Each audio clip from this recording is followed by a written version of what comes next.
পয়গম্বর মুসা নবী আল্লাহর কাছে কথা বলার জন্য যাচ্ছে, এমনি একজন ধনী লোকের সাথে সাক্ষাৎ।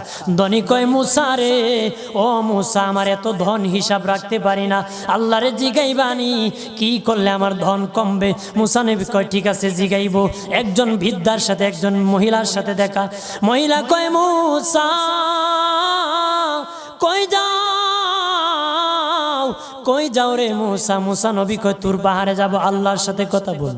মুসা রে, আল্লাহরে জিগাইবানি, আমি গরিব মানুষ, আমি ভালো কিছু কিনতে পারি না, ছেলে মেয়েকে ভালো কিছু খাওয়াইতে পারি না, ভাঙ্গা ঘর, এত গরিব, ভালো করে ঘর বানাইতে পারি না, আল্লাহরে জিগাইবানি কি করলে আমার উন্নতি হবে, ধনী হব, টাকা পয়সা হবে, আল্লাহরে জিগাইবানি।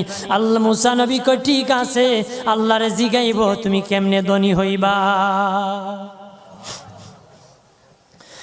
আল্লাহ